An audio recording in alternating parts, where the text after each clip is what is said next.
চবতে ভাগৱতে পাঠেই হৈছে ভাদ মাহত প্ৰত্যেক নামঘৰবিলাকতে ভাগৱত পাঠ হয় সকলোৱে জানে জানি পেলাই কি কৰিছে জানোতেও জানে বোলে নাকৰ খেকেৰিও পোৰা মাছে খানে তেনেহ'লে আমি আঁতৰাই দিয়াৰ গুৰিতে হৈছে আমিবিলাক নেপায় শুনিব নাপায় হেমকোষ অমৰকোষ চন্দ্ৰকান্ত অভিধানৰ পৰা আদি কৰি যিমানবোৰ অভিধান আছে আলমাৰি ভৰাই থৈছে সকলো পন্থৰে ব্যাখ্যাকাৰ আছে এই ব্যাখ্যাকাৰসকলে কিছুমানক বিভ্ৰান্ত কৰে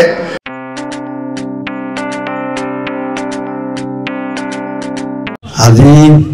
পৰম সৌভাগ্য একাদশ স্কন্ধ পাঠ গৃহস্থ ভকতৰ মতামতৰ সাপেক্ষে একাদশ পাঠ হৈছে কাৰণ ভক্তিৰ গূঢ় অৰ্থখিনি একাদশতে আছে কৃষ্ণই উদ্ধৱক কৈছে এতিয়া এই ভাগৱত শাস্ত্ৰ ভাগ বৈকুণ্ঠৰ শাস্ত্ৰ আছিল বৈকুণ্ঠৰ শাস্ত্ৰ ব্যাসে 4 বেদ 14 শাস্ত্ৰ 17 পুৰাণ লিখাৰ পিছত তেওঁ মন উগুল থুগুল বৈদিকাশ্ৰমত আছিল সকলোৱে জানে কিন্তু নাৰদৰ উপদেশত এই ভাগৱত শাস্ত্ৰ ৰচনা কৰিলে পৃথিৱীলৈ ভাগৱত শাস্ত্ৰ আহিল আৰু এই ভাগৱত শাস্ত্ৰ উত্তম শাস্ত্ৰ কাৰণ এই ভাগ বৈকুণ্ঠৰ শাস্ত্ৰ বুলি কৈছে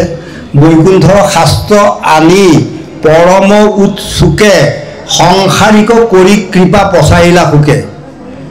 সংসাৰীসকলক কৃপাৰ কাৰণে এই ভাগৱত ভাগ বৈকুণ্ঠৰ পৰা পৃথিৱীলৈ আহিল আৰু এই ভাগ বৈকুণ্ঠৰ শাস্ত্ৰ আৰু ভকতসকলৰ মানে আমাৰ মানৱ জাতিৰ হিতৰ অৰ্থে কাৰণ বেদৰ ৰহস্য 4 বেদ অষ্টাদশ পুৰাণৰ ভাৰত যত পৰম বেদান্ত ভাগৱত বুলি কৈছে সনক সনন্দ মুনি যোগ জ্ঞান বিচাৰিয়া উদ্ধাৰিলা আৰু সাৰতত্ত্ব বুলি কৈছে যিমানবোৰ আগম পুৰাণ আছে 4 বেদ অষ্টাদশ যিমানবোৰ পুৰাণ আছে সকলোৰে সাৰ হৈছে ভাগৱত 4 বেদ অষ্টাদশ পুৰাণৰ ভাৰত যত পৰম বেদান্ত ভাগৱত বেদৰ অন্তত যি শাস্ত্ৰ ৰচনা কৰিছে এই ভাগৱতক বেদান্ত শাস্ত্ৰ বুলিও কৈছে আৰু পৰম বেদান্ত ভাগৱত সনক সনন্দ মুনি যোগ জ্ঞান বিচাৰিয়া উদ্ধাৰিলা আৰু সাৰতত্ত্ব আগম পুৰাণৰ যত বেদান্তৰ তাৎপৰ্য এই বেদান্ত তাৎপৰ্য ভাগৱত আছে জানি কৰা ভকতিক সাৰ শ্ৰৱণ কীৰ্তন বিনা আন পুণ্য নপাই জানা ইটো ঘোৰ সংসাৰৰ পাৰ শুনিওক বুধ জন জনম মৰণ ক্লেশ তৰি বাৰ যাৰ ইচ্ছা আছে গোবিন্দৰ গুণ নাম শ্ৰৱণ কীৰ্তন কৰা অন্তকে কেশত ধৰি আছে ইহেন মনুষ্য তনু খেন ধৰে নপাই বা পুনু 4 বেদে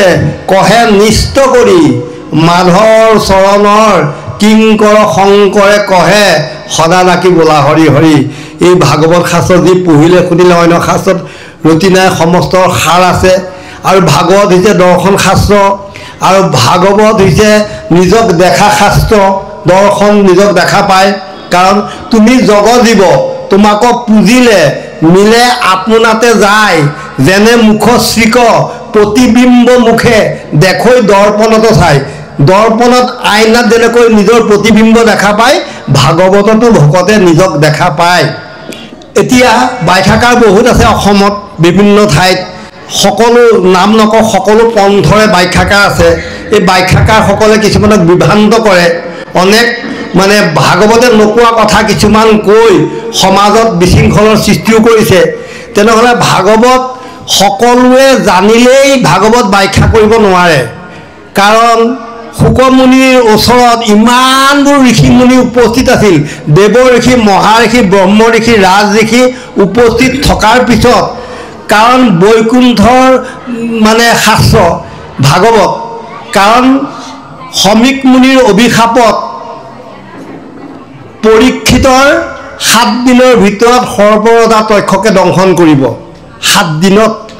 আৰু তেখেতে লগে লগে সমাজ পাতিলে আৰু নিজে আহিল সকলো ভকত আহি ৰজাক ভাল পায় সকলো বহিল বহাৰ পিছতে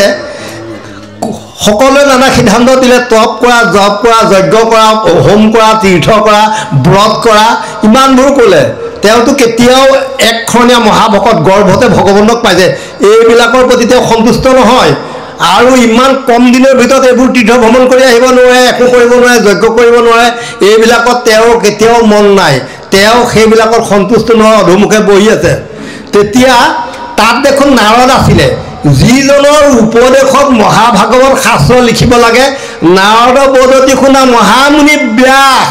তুমি সে কৰিলা জগতকে সৰ্বনাশ, নিৰন্তৰে পশুৰ লোৱাইলা তুমি প্ৰাণ, নাহি মন্দ কৰ্ম আৰু ইহাৰ সমান। তোমাৰ নিচিনা বেয়া কাম কৰা মানুহ আৰু দ্বিতীয়জন ইয়াত নাই। তুমি খুব বেয়া কাম কৰিলা, স্বভাৱে লম্পট বিষয়তো আকস্মিতে লোকক কৰাইলা হিংসা ধৰ্ম, নুবুজিলা তুমিও বেদৰ তত্ত্ব মৰ্ম, গৌৰহিত কৰ্মক কৰিলা ধৰ্ম বুলি তৰা উপদেশে লোক নাখিল সমলি। তোমাৰ উপদেশত গোটেই লোকসকল সমলংথে নাশ হ'ব। এতিয়া ব্যাস তুমি একো ভাল কাম নকৰিলা। তেতিয়া কি কৰিলা তুমি? সকলোকে দেখোন তুমি একেবাৰে অন্য দেৱ দেৱতা পূজা কৰাই, সকলো বলি বিধান কৰাই পেলাই তুমি গৌৰহিত কৰ্মক কৰিলা ধৰ্ম বুলি তৰা উপদেশে লোক নাখিল সমুলি। স্বভাৱে লম্পট বিষয়ত অনুৰাগ, স্বৰ্গ পাইবো বুলি ৰংগে কাটে হংস চাগ, কৰৈ নানা হিংসা ধৰ্ম নানা দেৱ পূজে, পুণ্য ক্ষয় ভৰিলে দুনাই নৰকত পৰে। পুণ্য ক্ষয় হোৱাৰ লগে লগে স্বৰ্গলৈ যাব, আকৌ নৰকত পৰিব। তুমি ইমানবোৰ পুৰাণ লিখিলা, প্ৰত্যেক পুৰাণত একোজন একোজন দেৱতাক প্ৰাধান্য দিলা, দি পেলাই সেইবোৰ কৰ্ম কৰি আছা। তেনেহ'লে এই কৰ্মবিলাক কৰাৰ পাছত এতিয়া কি হ'ল? লোকসকল সমূলে নাশ হ'ব। ক'লে প্ৰকৃতি কহিলা তুমি আনসে ধৰ্মক,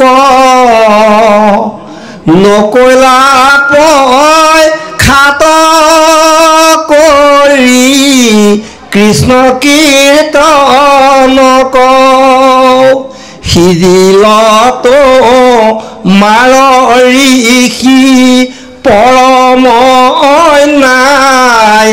ও নাহি সুস্থ চিত্ত তব এহি অভিপ্ৰায়। মোৰ তুমি কি কৰিলা? প্ৰকট কৰি আন ধৰ্মবিলাকৰ কথা কৈলা, তুমি উদঙাই দেখুৱাই দিলা যে আন ধৰ্ম কৰিব লাগে বুলি, কিন্তু পৰীক্ষাত কৰি কৃষ্ণ কীৰ্তন তুমি নকৰিলা। প্ৰশ্ন আহিব পাৰে যে মহাভাৰতৰ 25 নম্বৰৰ পৰা 42 নম্বৰলৈকে যিকেইটা অধ্যায় 18টা অধ্যায় আছে, তাত দেখোন কৃষ্ণৰ কথাখিনি মহাভাৰতত আছেই। তথাপিও ব্যাসে গতি নাপালে কেলে? কাৰণ সেয়া সম্পূৰ্ণ নহয়। মাজৰ পৰা ধৰি যুদ্ধৰ কথাখিনি কৈছে, কিন্তু দশম পুথি হৈছে কৃষ্ণৰ বায়দাতা। কৃষ্ণৰ জন্মৰ পৰা সমস্ত লীলা চৰিত্ৰ আৰু যিবোৰ মানে আখ্যান উপাখ্যান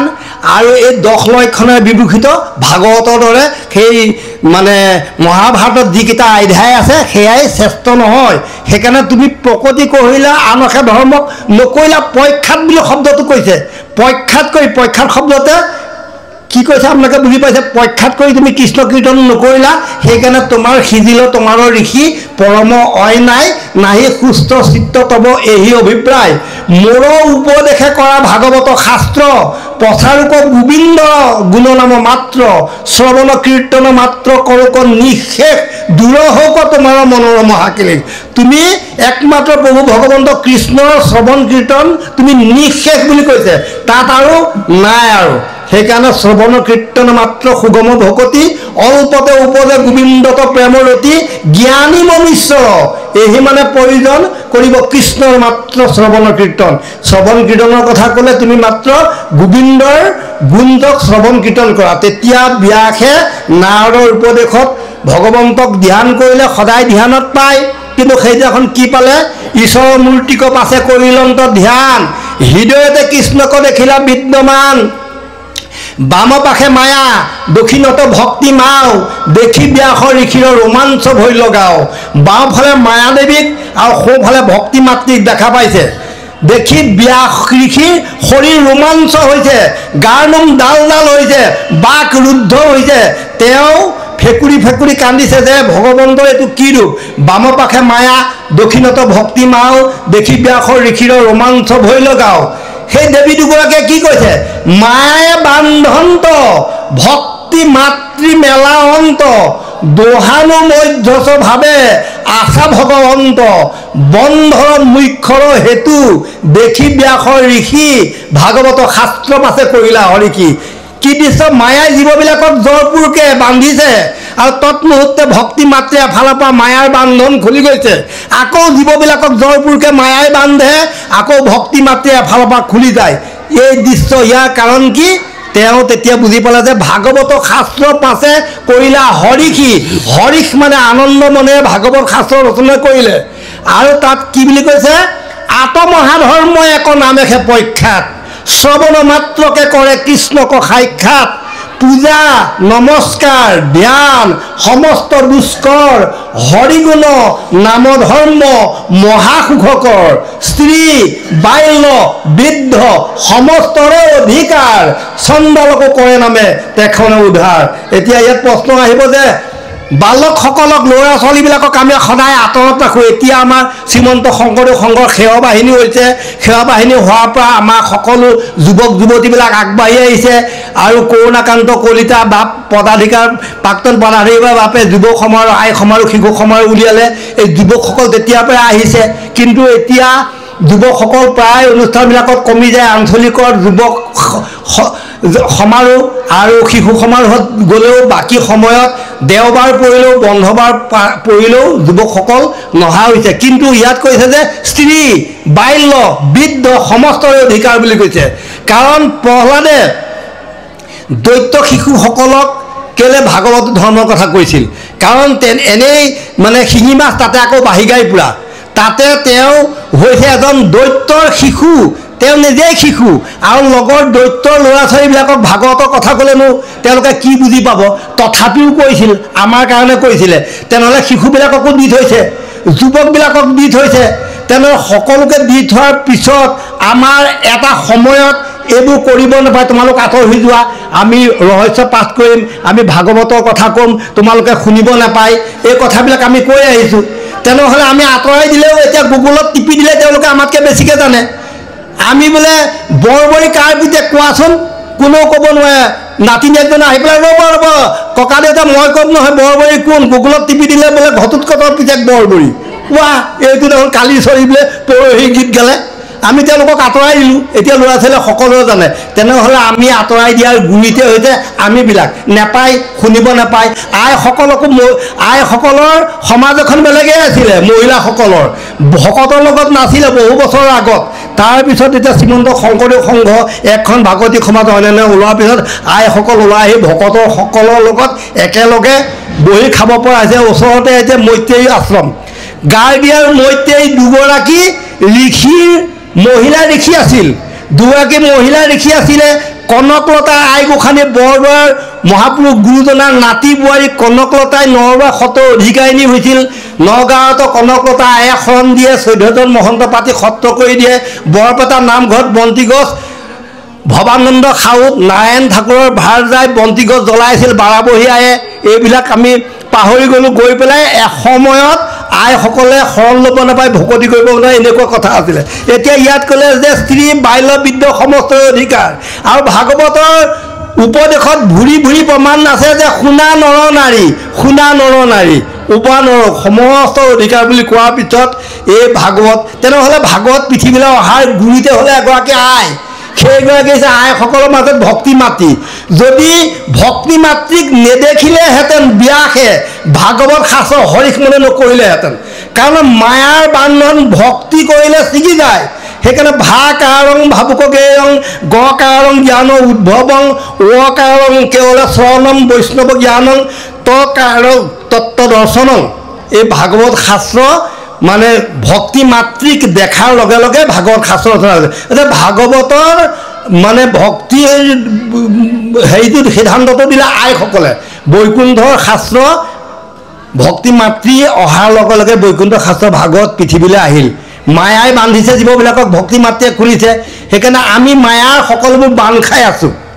চাৰি পুৰুষাৰ্থত সকলোবোৰ ডুব গৈ আছোঁ চাৰি পুৰুষাৰ্থক কৰ্তব্য জানো হৰি হেন এইটো বেদ প্ৰমাণ আমি গুণমালা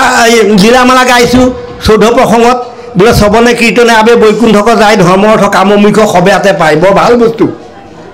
ধৰ্ম অৰ্থ কাম মুখ্য এইকেইটা বস্তু লাগতিয়াল বস্তু পাম, এইকেইটা অলাগতিয়াল বস্তু বুলি কৈ থ'লে এইখিনি পইচা পাছত বাৰু হ'ব, আমাৰ পাঠৰ লগে লগে যাব, কাৰণ এইকেইটা অলাগতিয়াল বস্তু। এইকেইটা বস্তু নিসিংহ হয়। আমি সদায় নাম প্ৰসংগ কৰোঁতে স্বামীৰাম নেহৰুৱাৰ চৰণত তোমাৰ এই নামষাৰে বেছিকৈ দিওঁ। তাতে নিসিংহই কিটো সিদ্ধান্ত দিছে যে ভকতৰ পুৰু মনোৰথ দেও কাম মুখ্য ধৰ্ম অৰ্থ এই বুলি প্ৰলোভন দবৰে নবাঞ্চন্ত প্ৰহ্লাদ কুমাৰে এই বুলি প্ৰলোভন দিলে। তেনেহ'লে এই বস্তুখিনি নালাগে। তেতিয়া ব্যাসে ভাগৱত লিখাজন দেখোন তাতে উপস্থিত আছিল পৰীক্ষিতৰ ওচৰত। আকৌ যিজনে উপদেশ দিছিল নাৰদ মুনিও তাতে আছিল। আৰু ইপিনে বৈকুণ্ঠৰ এই সাঁচ মানে অনন্তৰ মুখেদি চাৰি সিদ্ধই গংগাৰ দেহেদি বুৰ মাৰি পেলাই মানে পাতাল লোক পালেগৈ। পাতাল লোকত অনন্ত শয্যাত ভগৱন্তক লগ কৰিবলৈ গ'ল। ভগৱন্ত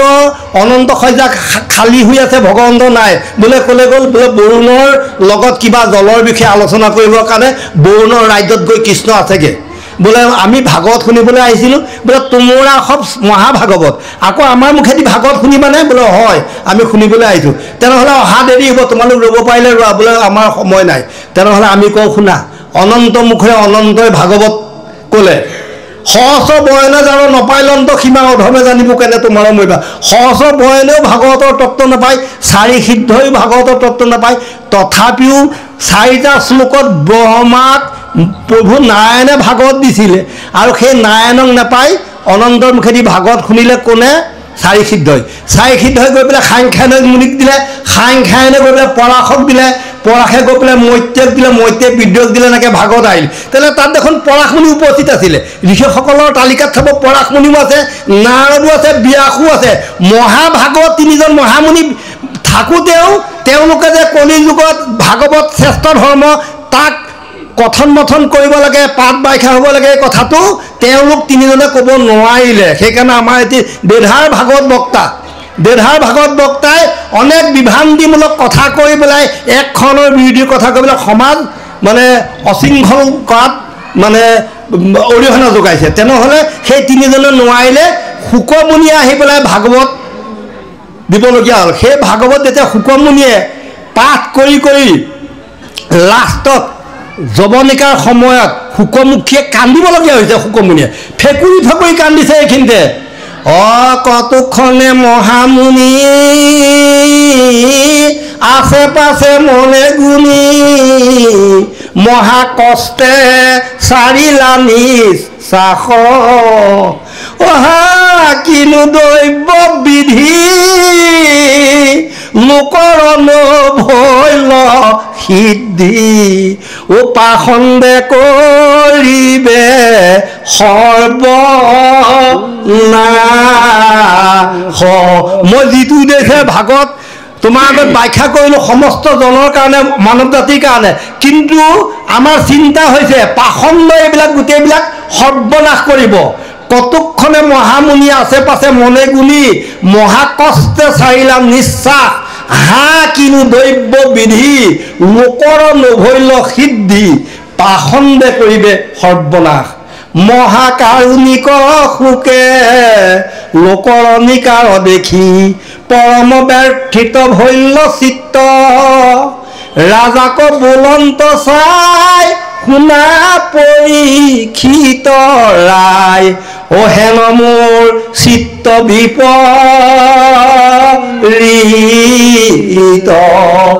ৰাম বেদৰ ৰহস্য ইটো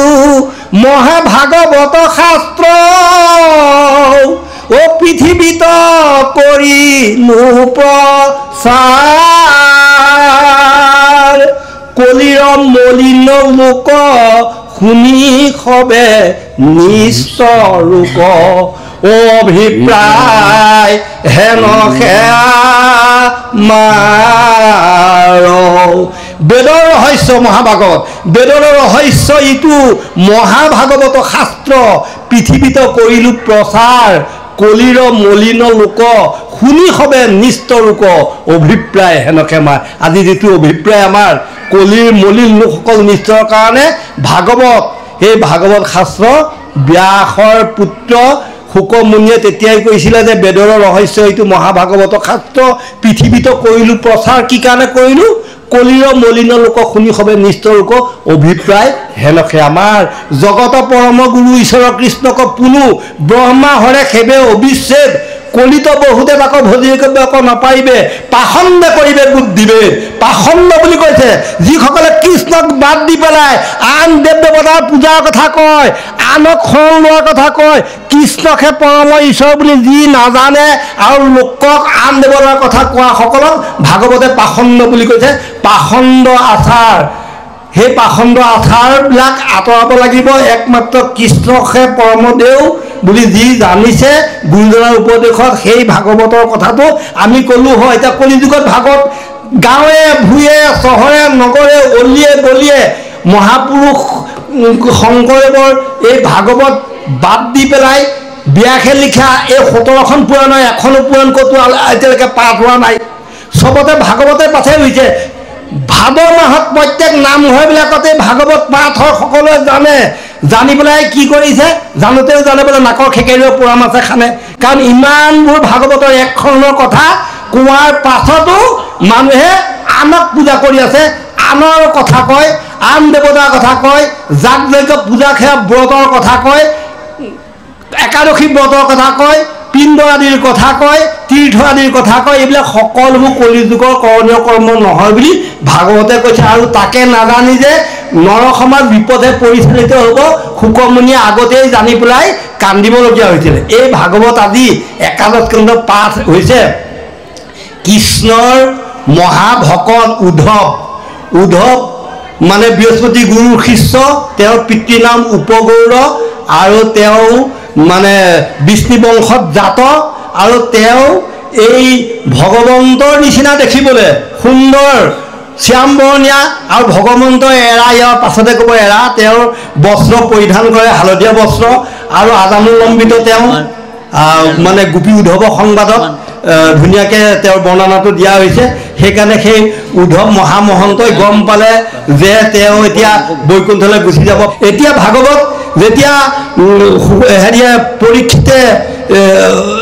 ভাগৱত কৈছে উদ্ধৱে কৃষ্ণৰ যেতিয়া নানা বিমংগল দেখিছে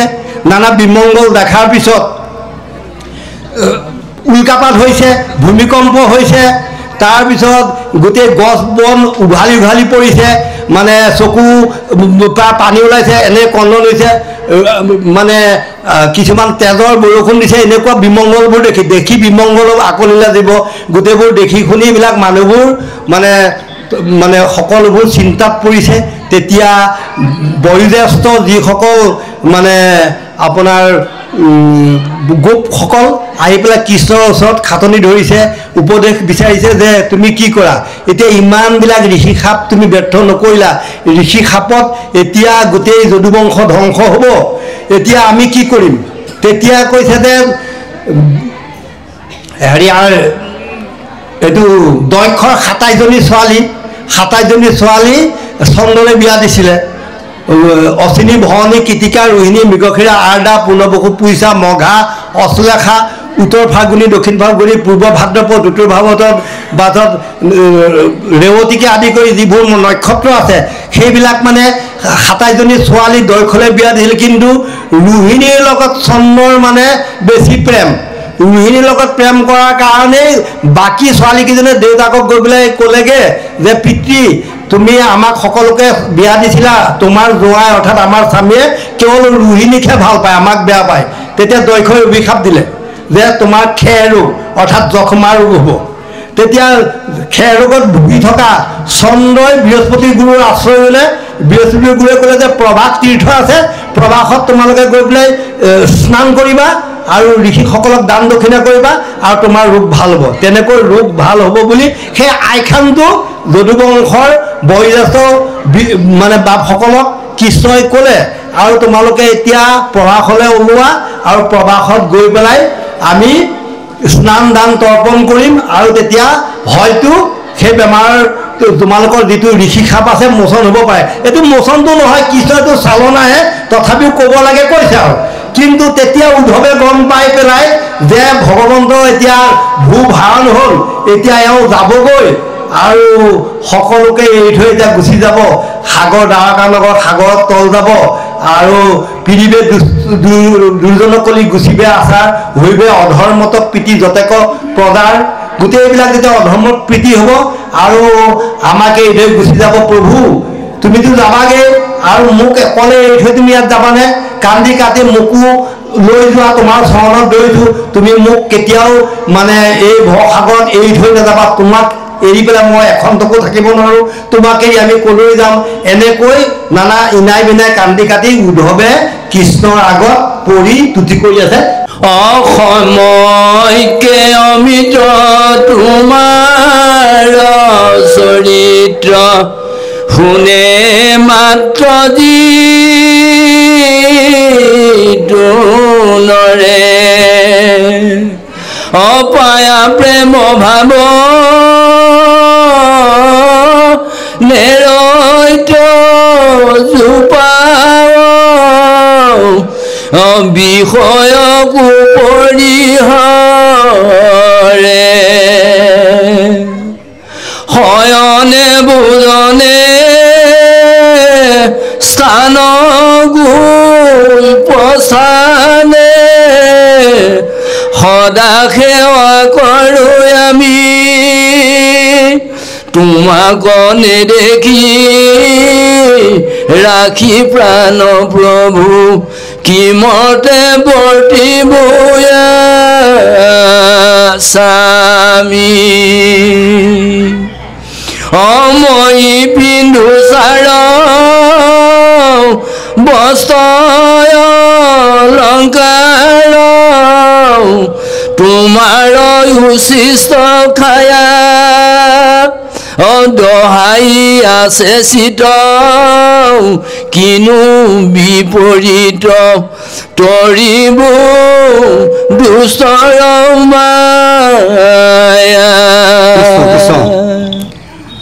শয়নে ভোজনে স্নান গৈপ্যস্থানে সদা সেৱা কৰোঁ আমি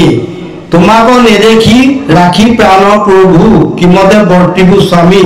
মই পিন্ধো চাৰ বস্ত্ৰ অলংকাৰ তোমাৰ উচিষ্ট খায়া দঢ়াই আছো চিত্ত কিনো বিপৰীত তৰিলো দুষ্কৰ মায়া বুলি কৈছে কাৰণ সকলো আপোনালোকে জানে যে শয়নত ভোজনত স্নান গৈপ্যস্থানত সদায় ভগৱন্তক আমি তুতি মিনতি কৰি আছো কাৰণ ভগৱন্তৰ অবিহনে আমাৰ একো নাই অহৰহ ভগৱানৰ নিত্য মানে অহৰহ লৈ থকা কাৰণ কৃষ্ণ কৃষ্ণ হৰিনাম বা ভগৱন্তৰ নিজ নাম আমি হৃদয়ত সদায় আমি লৈ আছো নৱবিনা বিনান্তৰে আপোনাক চিনিলে নাহিকে ভিন্ন ভিনী আপোনাৰ মূৰ্তি ৰূপ যিজনে জানয় জানিবা সেইজনে ভকতি পাৱয় তেবে তাৰ লোভ মোহ মায়া দূৰ হয় কৃষ্ণৰ সেৱাটো অতি তেবে সেৱাৰ হয় আমি নিজ নাম চিনি পাব লাগিব নিজক চিনি পাব লাগিব আৰু নিজ ভগৱন্তৰ নাম যেতিয়া আমি জানো তেতিয়া আমি ল'ব লাগিব এতিয়া আমি এটা জানো বুলি সকলোৱে কওঁ কাৰণ কি বুলি কৈছে গন্ধৰ্বে জানা চন্দ নৰ ভাৰ পিঠিত চন্দন বোজা গন্ধ নাপায় তাৰ ৰাম পণ্ডিতে হয় শাস্ত্ৰ জানে শব্দ জ্ঞান মোহত ঠাই কিয়াত বৰ্ষা নয় ত্ৰিপুলে মই ডক্টৰেট দিছোঁ আছামিজত মই অনাৰ্ছ ল'ৰাও পঢ়াইছোঁ কিন্তু পণ্ডিতে যেনেকৈ গাধৰ পিঠিত চন্দনৰ ভাৰ এটা দিছে একে বৃহত্তৰ চন্দনৰ ভাৰ গাধই কেঁকুজকে লৈ গৈছে সদাগৰে মালিকে চন্দন বিক্ৰী কৰিবৰ কাৰণে গাধৰ পিঠিত চন্দনৰ মেট মৰা ভাৰ এখন দিছে কিন্তু গাধই যে ইমান সুগন্ধি বস্তু এটা মোৰ পিঠিত দিয়া হৈছে গাধইটো কেতিয়াও বুজি নাপায় সেইকাৰণে গধৰ্বে বহয় যেন চন্দনৰ ভাৰ পিঠিত চন্দনৰ বোজা গন্ধ নাপায় তাৰ পিঠিত কিন্তু চন্দনৰ বোজাটো আছে কিন্তু গন্ধ নাপায় তাৰ পণ্ডিত মহাপণ্ডিত সকলো একেবাৰে হেমকোষ অমৰকোষ চন্দ্ৰকান্ত অভিধানৰ পৰা আদি কৰি যিমানবোৰ অভিধান আছে আলমাৰি ভৰাই থৈছে সাহিত্য সভাৰ পৰা আদি কিন্তু প্ৰত্যেক শব্দৰ অৰ্থ জানে পণ্ডিতে পঢ়য় শাস্ত্ৰ জানে শব্দ জ্ঞান মোহত থাকিয়াতো ভূ ভূষণয়ন মোহত থাকি পেলাই তেওঁ কৰা ভুলটো কেতিয়াও লোকৰ আগত নকৈ নানা উপমা দি একখনৰ বিৰোধী কথা কিছুমান কৈ যায় সেয়া গাধৰ লগত তুলনা কৰিছে গাধই যেনেকৈ চন্দনৰ গোন্ধ নাপায় তেনেকৈ সৰ্বশাস্ত্ৰত বিশাৰদ হ'লেও ভকত নহ'লে আৰু কৃষ্ণৰ সেৱক নহ'লে আৰু কেতিয়াও একখনীয়া নহ'লে তাৰ অৰ্থ কেতিয়াও ক'ব নোৱাৰে তেনেকৈ আমি এতিয়া ভগৱন্তৰ গুণ চৰিত্ৰ কীৰ্তন আমি কৰি আছোঁ মুখৰে কিন্তু হৃদয়ৰ পৰা আমি ল'ব লাগিব নিৰ্গুণ হ'ব লাগিব নিৰ্গুণ কৃষ্ণৰ নাম সত্য ৰজ তম তিনিটা গুণৰ এতিয়া মায়াৰ কথা কৈছোঁ তিনিটা গুণৰেও জীৱবিলাকক বান্ধিব পাৰে কাৰণ সুবৰ্ণ ৰজত লোহা ধৰে তিনি সিংহ চক্ষুত বিৰিংগ জমক লাগে দেখিতে বিৰিংগ সত্য অৰ্থাৎ সোণ ৰজ অৰ্থাৎ ৰূপ আৰু তম অৰ্থাৎ লোহা বা তাম এই তিনিডাল ধাতুৰে সৈতে যেন বৃহত্তৰ বৃহত্তৰ তিনিডাল আমি শিকলি বনাওঁ তেন্তে সেই তিনিডাল শিকলিৰে জীৱবিলাকক বান্ধি থ'ব পাৰে হাতী বান্ধি থ'ব পাৰে আমাক বান্ধি থৈ দিব পাৰে তেনেহ'লে এইবিলাক হৈছে মায়া মায়াৰ বান্ধনত আমি বান্ধ খাই আছোঁ কিন্তু ইয়াৰ পৰিত্ৰাণৰ উপায় হৈছে একমাত্ৰ ভকতৰ সংগত কৃষ্ণৰ নাম লোৱা আৰু কৃষ্ণৰ নাম নিৰ্গুণভাৱে আৰু কোনো কামনা বাসনা নথকাকৈ ভাগৱতত এতিয়া 5টা অপৰাধৰ কথা কৈছে প্ৰথমতে কৈছে যে গুৰু বাক্য হেলন আমাৰ এতিয়া প্ৰত্যেক পন্থৰ আমি নাম নকওঁ প্ৰত্যেক পন্থৰ একোখন সংবিধান থাকে এই সংবিধানবিলাকত একেবাৰে ইজি প্ৰচেছ কেইটামান কথা লিখা থাকে এইকেইটা কথা আমি আখৰে আখৰে মানিব লাগে কিন্তু তাকে আমি নেমানি পেলাই অপকৰ্ম কৰাৰ দুখন সভাপতি সম্পাদকে জগৰীয়া বুলি আমাক জনাই দিলে আমাক বিধান দিলে কৰ্ম কৰিবলৈ আমি নকৰোঁ আঞ্চলিক জিলা পাই মূল পাই হুলস্থুল হয় পাছত আকৌ শতাধিক দল আহি আকৌ মীমাংসা কৰিবলগীয়া হয় এই সৰু কথাকেইটা কেলে মানুহ কিন্তু সেইকেইটা বাদ দি ভাগৱতকহে সংবিধান কৈছে ভাগৱতে মহাপুৰুষ গুৰুজনাৰ লেখনিখিনি দেই আকৌ চতুৰ্থ পঞ্চম সপ্তম আৰু নৱমত গুৰুজনাৰ হাত নাই চতুৰ্থ খণ্ড ভাগৱতত কলাপ ছন্দই ভঙিতাত হৰিহৰ অৰ্থাৎ শিৱকো তুতি কৰিছে তেওঁ নিজে আৰু আনকো তুতি কৰিবলৈ কৈছে কাৰণ গোটেইবোৰ শাস্ত্ৰৰ কথাবিলাক মহাপুৰুষসকলে কি কৰিছে এই যেনেকৈ আছে তেনেকেই আনি পেলাই অসমীয়ালৈ তৰ্জমা কৰিছে আকৌ তেওঁ সেইকাৰণে কৈছে যে শ্লোক সংস্কৃতে আমি লিখিবাক ভালজানি তথাপি লিখিলোঁ পদবন্ধ স্ত্ৰী বৈশ্য শুদ্ধ জাতি তদুপৰি ইহঁতক পঢ়ি আহি মানে আমাৰ প্ৰবন্ধ মই শ্লোক সংস্কৃতৰ সৈতে ভালকৈ লিখিব জানো নাই লিখা কিয় নাই লিখা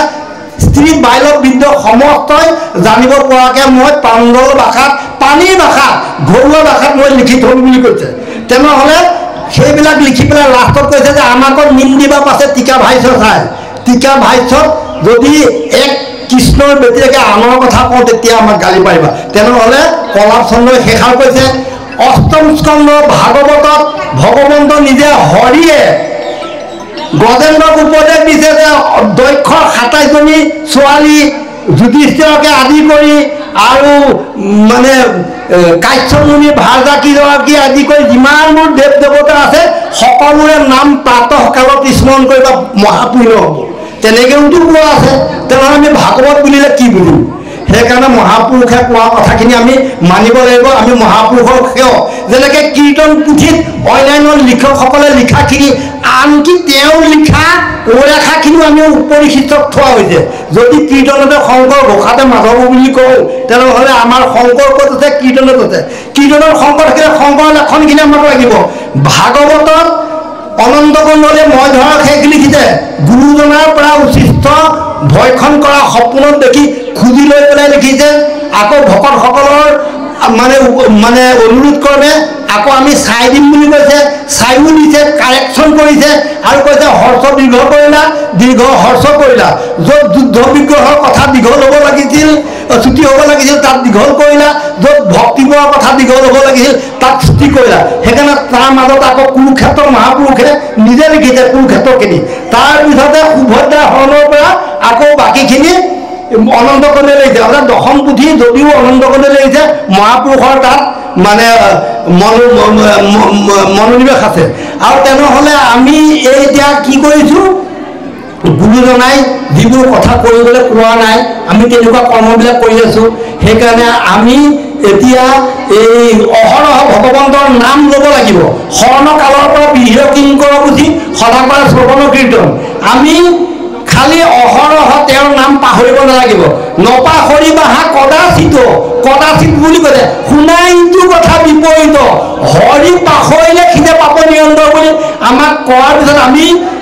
বৰ আনন্দত আজি যেনেকৈ ঘৰ পাতি মহানন্দত ভাগত মানে ব্যাখ্যা দিছোঁ কথাটো কৈছোঁ তেনেকৈ আমি আনন্দত বিবাহত বা ল'ৰা জন্ম হৈছে বহুদিন ল'ৰা ছোৱালী নাই ল'ৰা জন্ম হৈছে তাৰ উদ্দেশ্যে পাতিছোঁ সেইবোৰ নহয় ভাগৱতে কৈছে যে গুৰু বাক্য হেৰণ গুৰুৱে আমাক যিকেইটা কথা কৈছে আমি আখৰে আখৰে পালন কৰিব লাগিব গুৰু বাক্য যদি হেৰণ কৰোঁ তেতিয়া আমাৰ মহা অপৰাধ হয় তাৰ পিছতে আকৌ অন্য দেৱৰ পূজন প্ৰাণান দেও আন দেৱতা কেতিয়াও পূজা কৰিব নালাগে আমি সকলো জানো ব্যাখ্যা হৈ গৈছে আন দেৱৰ পূজন নাম অপৰাধ আমি কেনেকৈ নাম অপৰাধ কৰিছোঁ ঈশ্বৰ কৃষ্ণক যিটো আন দেৱতাৰ সম বয় অধম মূঢ়মূৰ্তি চৌৰাশী নৰক ভুন্দি পাপৰ গুণিত সিটো অৱশ্যে হৈ বেক উৎপত্তি তেনেহ'লে আমি কি কৰিছোঁ আন দেৱৰ পূজন আমি বাদ দিব লাগিব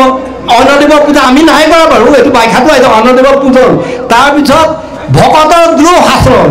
আমি ভকতৰ নিজৰ একে শৰণীয়া একেলগে শৰণ লৈছোঁ আগৰ হৰি ভকত বুলি কয় গোসাঁই ওচৰত যোৱা আমি একেবাৰে বহুতখিনি একেলগে শৰণ ল'লোঁ আমি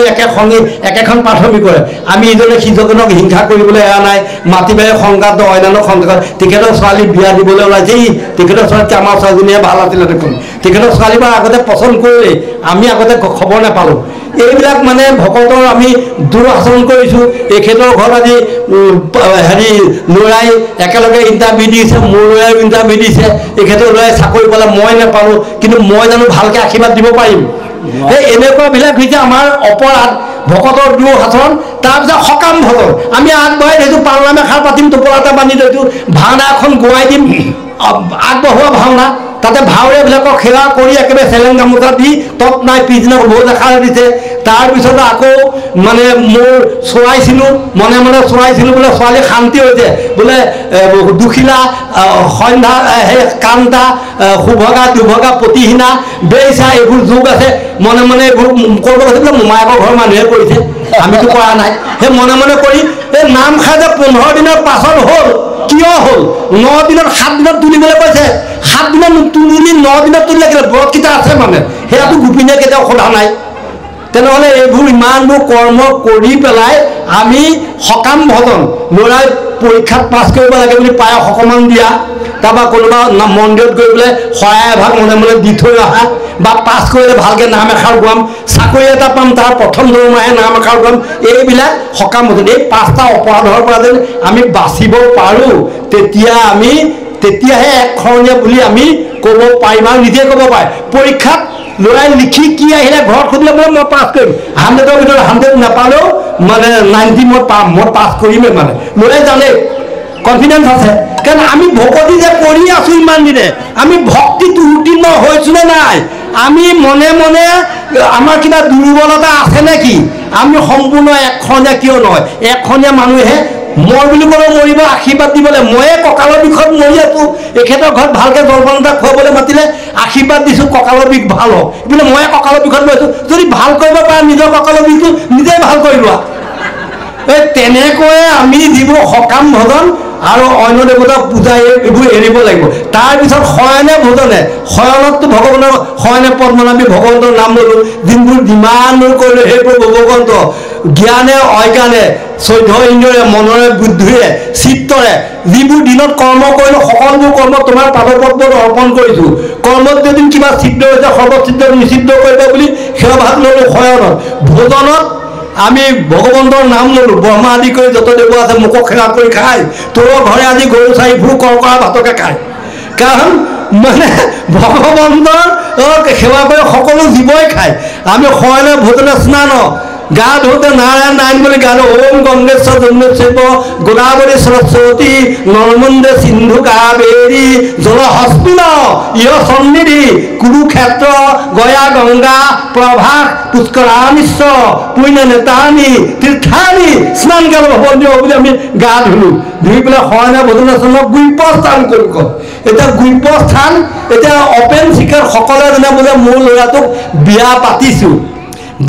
ইমান বোৰ ঘৰ হৈছে জানো আমাৰ ঘৰ এটা নানো ৰুম এটা লাগিব কাৰণ নতুন কইনাজনী সোমাবহি লাগিব অনেক যৌতুক আনিব কইনাজনীনো ক'ত থাকিব বুলি আমি ৰুম নাথাকিলেও ৰুম এটা বনাইছোঁ সেইটো ৰুমত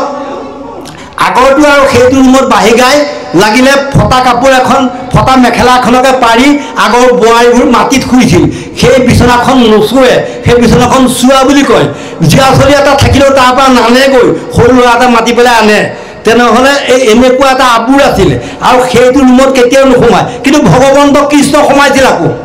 তাৰ একগৃহ পখিলা ব্ৰাহ্মণ কেহুৱে বান্ধন দানাই সভ্য ভাৰ্যা সমে সোণৰ খাটত খুটিয়া সাজদুৰাই মিত্ৰক দেখিয়া ভাৰ্যাক এৰিয়া উঠি আহি আঠে বেঠে দুই হাতে সাৱটি ধৰিলা আনন্দে তিনি লোকৰ নাথে